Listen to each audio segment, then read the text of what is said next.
Hello दोस्तों, कैसे हो आप सब। आई होप आप सब ठीक हैं। मैं सावनमल गोदारा आप सभी का स्वागत करता हूं फिर से सपनों की उड़ान चैनल में। तो हम इस क्लास में लोक देवता तेजा जी के बारे में पढ़ने वाले हैं, जो आपके पीटीडी एंड बीएसटीसी एग्जाम 2023 के लिए तैयार किया जा रहा है। इससे पहले हम आपके लोक देवता गोगा जी चौहान, बाबू जी राठौड़, प्रभु जी सांकला, मलिना जी और रामदेव जी के बारे में पढ़ चुके हैं। अगर वो आपने क्लासें नहीं देखी तो नीचे दिए गए लिंक पर क्लिक करके उस क्लास को भी आप देख सकते हो। तो हम पढ़ने वाले इस क्लास में लोक देवता तेजा जी के बारे में। तो तेजा जी के बारे में पहला देखते हैं हम जन्म। इनका जन्म कब हुआ था आपका 1033वीं माघ शुक्ल की चतुर्दशी को। महीना कौन सा था आपका माघ, और पक्ष कौन सा था आपका शुक्ल, चतुर्दशी मतलब 14 को। तो इनकी चांदनी 14 को जन्म हुआ था, माघ महीना था, 1033वीं में हुआ था। जन्म स्थान देख लेते हैं इनका। तो इनका जन्म स्थान है आपका खड़नाल बोल दो या खड़नाल नागौर में। ये तो आपने तेजा जी के हर सॉन्ग में सुना ही होगा। तो खड़नाल बोल दो या खड़नाल नागौर में इनका जन्म हुआ था 1073 ईस्वी को, माघ शुक्ल चतुर्दशी को। पिता थे इनके ताहरजी जाट, माता थी राजकुंवरी या रामकुंवरी। पिता का नाम क्या था ताहरजी जाट, माता थी राजकुंवरी या रामकुंवरी। जाति थी इनकी नागवंशीय जाट। जाट तो थे ही, लेकिन कैसे जाट थे, नागवंशीय जाट थे। पत्नी रो नाम पेमल दे थी, जो आपके पन्नेर के रामचंद्र की पुत्र थी। पन्नेर आपका अजमेर में पड़ता है, यानी आपका अजमेर तेजा जीरा ससुराल था। अजमेर पन्नेर में रामचंद्र की पुत्री की साथ पेमल दे के साथ इनका ब्याह हुआ था। इनकी सवारी थी लीलन। ये भी आपके इस पर कितने सॉन्ग बन चुके, तो इनको तो याद करने की जरूरत ही नहीं होगी। सवारी थी इनकी लीलन घोड़ी। घोड़ला क्या है, तेजा जी के जो पुजारी को क्या कहते हैं, घोड़ला कहते हैं। तेजा जी के जो पुजारी होते हैं उनको क्या कहा जाता है, घोड़ला कहा जाता है। जाति इनकी नागवंशी जाट है। जन्म इनका 1073 ईस्वी माघ शुक्ल चतुर्दशी को हुआ था। जन्म स्थान आपको याद ही होगा, खरनाल नागौर। पिता रो नाम ताड़जी जाट, माता रो नाम राजकुंवरी या रामकुंवरी। जाति नागवंशी जाट। पत्नी पेमल दे, जो आपके पन्नेर की रामचंद्र की पुत्री थी। सवारी लीलन घोड़ी, और घोड़ला आपके तेजा जी के पुजारी को घोड़ला कहा जाता है। इनके उपनाम देख लेते हैं। काला और बाला के देवता, जो कृषि कार्यों के उपकारक देवता हैं। इनके ये उपनाम है काला और बाला के देवता, कृषि उपकारक देवता। जैसे कि मैंने आपको हर क्लास में बताया कि हम लोक देवता के बारे में वही इफेक्ट पढ़ने वाले जो एग्जाम की दृष्टि से इम्पोर्टेंट है। तो इनके उपनाम, माता पिता पत्नी, इनके नाम और अन्य इफेक्ट देख लेते हैं। तो उपनाम जरूर याद रखना आपको, काला और बाला के देवता और कृषि कार्यों के उपकारक देवता, क्योंकि ये खुद स्वयं कृषि करते थे, जाट थे, इसलिए इनको कृषि कार्यों के उपकारक देवता कहते हैं। नेक्स्ट इनके बारे में कौन से इफेक्ट है, प्रतीक चिन्ह। तेजा जी को तलवार धारण किए घोड़े पर सवार योद्धा के रूप में दर्शाया जाता है, जिनकी जी आंखें सर्प डस रहा है। जैसे हर आप फोटो में आप देखते हो कि तेजा जी तलवार धारण किए हुए घोड़े पर सवार योद्धा के रूप में, और जिनकी जिया को सर्प डस रहा है। नेक्स्ट इनके बारे में इफेक्ट है तेजा गीत। तो तेजा गीत क्या है, किसान खेतों में हल जोते समय तेजा जी के जो गीत गाते उसे क्या कहते हैं, तेजा गीत। जैसे आप देखते हो कि तेजो चालो खेत में हल जोतने के लिए, वो सॉन्ग है, उसको क्या बोलते हैं, तेजा गीत, जो किसान खेतों में हल जोतते समय गाते हैं। नेक्स्ट यहाँ पे लिखा हुआ है, तेजा जी ने लाछा गुजरी गायों को मेर बोले तो वर्तमान में आमेर के मीणाओं की छुड़ाई थी। तेजा जी ने किससे गायें छुड़ाई थी, किसकी छुड़ाई थी, तो लाछा गुजरी की। किससे छुड़ाई थी, मेर यानी मीणाओं से छुड़ाई थी। ये कैसे हुआ था, तेजा जी अपने ससुराल गए हुए थे पन्नेर, वहां पे ये गुजरी आती है और प्रार्थना करती है। जैसे कि लिखा हुआ है कि गुजरी की प्रार्थना पर वे गायों को मुक्त कराने जा रहे थे कि रास्ते में इन्हें सुसरा नामक स्थान पर इन्हें एक सर्प मिला। तेजा जी सासरे गए हुए थे, अपने पन्नेर सासरे पर गए हुए थे, वहीं पर ये आपकी गुजरी आती है। वो तेजा जी से प्रार्थना करती है कि इस प्रकार मेरे मीणाओं ने मेरी गायें चुरा ली है, आप इन गायों की रक्षा कीजिए, उन्हें छुड़ा के लाइए। तो तेजा जी जा ही रहे थे उनके कौन से स्थान पर, सुसरा, क्योंकि सुसरा पड़ता है आपका अजमेर में, क्योंकि तेजा जी कहाँ पर आए हुए थे, ससुराल आए थे। तो सुसरा नामक स्थान पर इन्हें एक सर्प मिलता है। जो आपने देखा ही होगा कि आज सर्प अग्नि में अपना प्राण न्यौछावर कर रहा था, लेकिन तेजा जी को उन पर दया आ जाती है और उस सर्प को क्या कर देते हैं, अग्नि से बाहर निकाल देते हैं। और सर्प बोलता है कि तूने मुझको, मैं अपना प्राण न्यौछावर कर रहा था, लेकिन तुझे मुझे क्या कर दिया, बीच में भंग कर दिया, अब मैं तुझे क्या करूंगा, डसूंगा। लेकिन तेजा जी सर्प डसने से रोकते हुए वचन दिया कि तेजा जी ने सर्प को डसने से रोकते हुए वचन दिया कि वे गायों को मुक्त कराने के बाद स्वयं यहाँ आएंगे।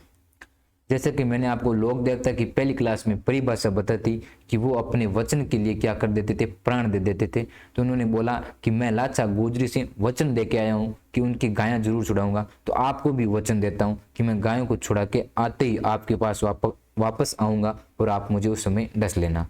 तो फिर वहाँ से चले जाते हैं और भीषण युद्ध करते हैं इन मीणाओं के साथ। भीषण संघर्ष के बाद तेजा जी ने गायें मुक्त कराने में सफलता प्राप्त की। गायों तो छुड़ा दिया, परंतु अत्यधिक घायल होने पर वे अपने वचन के अनुसार वापस सर्प के पास आए और पूरे शरीर पर घाव होने के कारण इन्होंने सर्प के डसने के लिए जी आगे कर दी।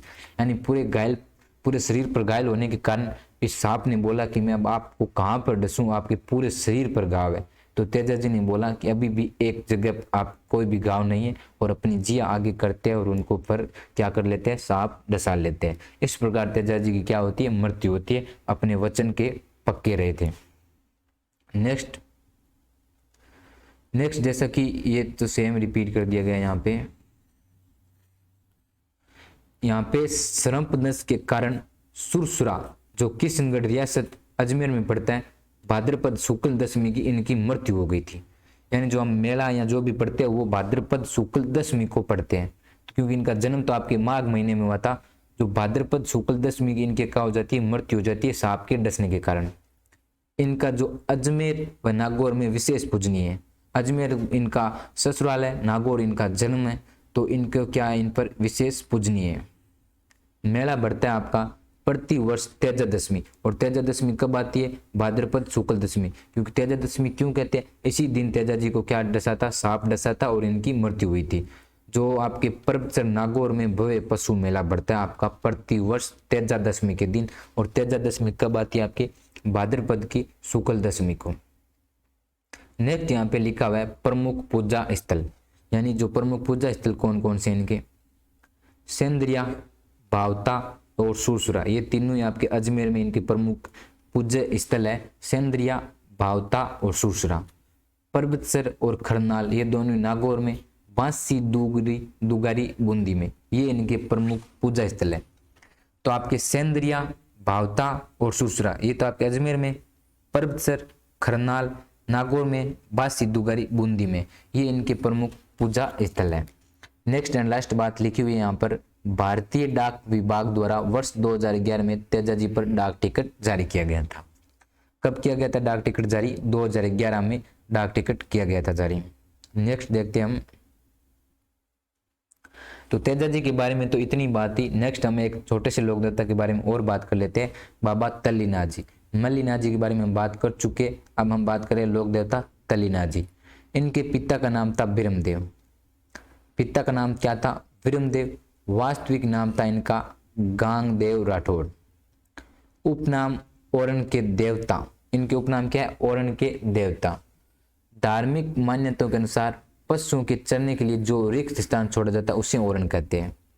गुरु थे इनके जालंधर नाथ। ये आपके तल्लीनाथ जी के बारे में याद रखनी है। पिता थे इनके विरमदेव, वास्तविक नाम था इनका गांगदेव राठेड़, उपनाम थे इनका ओरण के देवता। धार्मिक मान्यताओं के अनुसार ओरण किसे कहा जाता है, जो पशु चरने के लिए जो आगे रिक्त स्थान छोड़ा जाता है उसे क्या कहते हैं, ओरण कहते हैं। गुरु कौन थे इनके, जालंधर नाथ। नेक्स्ट क्या बात है बाबा तल्लीनाथ जी के बारे में, प्रमुख पूजा स्थल। तो प्रमुख पूजा स्थल है इनका पांचोटा गांव जालोर में। कौन सा गांव, पांचोटा गांव जालोर में। तो पांचोटा गांव के निकट पंचमुखी पहाड़ी के बीच घोड़े पर सवार बाबा तल्लीनाथ जी की मूर्ति स्थापित है। यानी आज भी जो मूर्ति कहाँ पर बनी हुई है, पांचोटा गांव के निकट एक पंचमुखी पहाड़ी है। कौन सी, पंचमुखी, जो जालोर जिले में पड़ती है। पांचोटा गांव के निकट पंचमुखी पहाड़ी के बीच घोड़े पर सवार बाबा तल्लीनाथ जी की मूर्ति स्थापित है। जो मंडोर के राजा थे आपके राव चुंडा, उनके ये भाई थे राठौड़। जो मंडोर के राजा राव चुंडा, जो जोधपुर के शासक थे उनके क्या थे, ये भाई थे। वही रावचुंडा जिनके पुत्र थे रणमल, जो हम मेवाड़ इतिहास में भी पढ़ते हैं उनके बारे में, तो उन्हीं के क्या थे, ये आपके भाई थे। तल्लीनाजी शेरगढ़ पर भी राज किया था। जहरीले जीव के काटने पर तल्लीनाथ जी की पूजा की जाती है। जहरीले जीव जो भी काटते हैं उसमें कौन सी पूजा की जाती है, तल्लीनाथ जी की पूजा की जाती है। एक प्रकार की तल्लीनाथ जी की तांती बांधी जाती है जो भी जहरीले जीव काट देते हैं, जैसे बिच्छू वगैरह। तो कौन से लोक देवता की आपके तांती बांधी जाती है, तल्लीनाथ जी। और ये जालोर के प्रसिद्ध लोक देवता है, क्योंकि इनका जन्म या इनका जो पूजा स्थल मेन है वो आपका पांचोटा गांव जालोर में ही है। तो ये आपके एक जालोर में प्रसिद्ध लोक देवता थे। तो ये इनके बारे में इतने इफेक्ट आपको बड़े याद रख लेने। नेक्स्ट देखते हैं हम। तो नेक्स्ट हमने इन दो लोक देवताओं के बारे में बात कर ली है जो एग्जाम की दृष्टि से इंपॉर्टेंट इफेक्ट थे। अगर आपको क्लास पसंद आई हो तो चैनल को सब्सक्राइब कीजिए एंड क्लास को लाइक कीजिए। क्लास देखने के लिए थैंक यू।